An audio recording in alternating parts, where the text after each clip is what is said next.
The Lost City Beneath the Sands, Secrets of Ubar, Atlantis of the Desert. In the vast emptiness of the Arabian desert, where endless dunes stretch like a golden ocean, there is a legend whispered by traders, explorers, and nomads for centuries, a city of unimaginable wealth and power, a city that rose like a jewel in the sands, then vanished, swallowed whole by the desert itself. They called it Ubar. Others called it Atlantis of the Sands. Tonight, we follow the tracks of history into the heart of one of the greatest unsolved mysteries on Earth. For centuries, Ubar was a ghost in the pages of history. Described in ancient maps as a glittering hub of trade, it was said to be the crown jewel of the frankincense route, the lifeline of ancient Arabia. Frankincense, more valuable than gold at the time, was the perfume of kings, the offering of emperors, and Ubar, it was the city that controlled it all.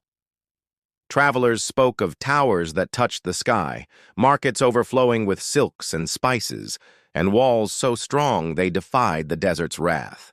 But alongside the glory came whispers, tales of arrogance, of a city that defied nature itself, until the sands claimed it.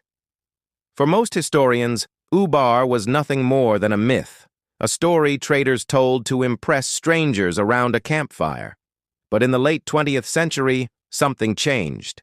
Enter Sir Ranulph Fiennes, an adventurer with a taste for the impossible, and a team of archaeologists armed with a new weapon, NASA's satellite imaging technology. Using radar to peer beneath the dunes, they spotted something unusual. Ancient caravan routes etched into the desert floor like veins, all converging on a single, forgotten point. In 1992, the team arrived in Oman, in a place called Shisar. What they found would shake the archaeological world. Buried beneath centuries of shifting sand, they uncovered the ruins of massive stone walls, some still standing, others collapsed into the earth. There were deep cylindrical wells, pottery shards, and evidence of a fortified settlement. The settlement matched ancient descriptions of Ubar, a fortress city in the middle of nowhere, thriving on wealth from the incense trade. But something was wrong. The walls had not simply crumbled. They had fallen into a giant sinkhole. An entire section of the city had collapsed into the void beneath it. How could a city so powerful vanish so completely? Theories abound. Some scientists suggest the city's collapse was a geological catastrophe. The limestone beneath it eroded by centuries of water use, creating a hidden cavern that eventually gave way.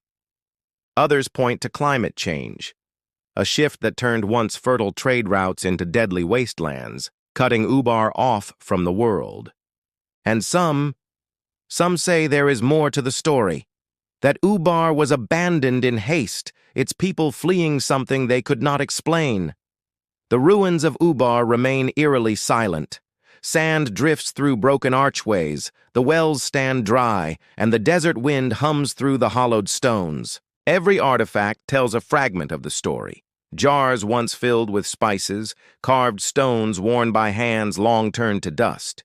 Yet the full truth slips through our fingers like sand. Ubar's rediscovery was hailed as one of the greatest archaeological finds of the century. But in many ways, it remains unsolved. Was it truly the fabled Atlantis of the sands? Or was it merely one city among many, swallowed by time and chance?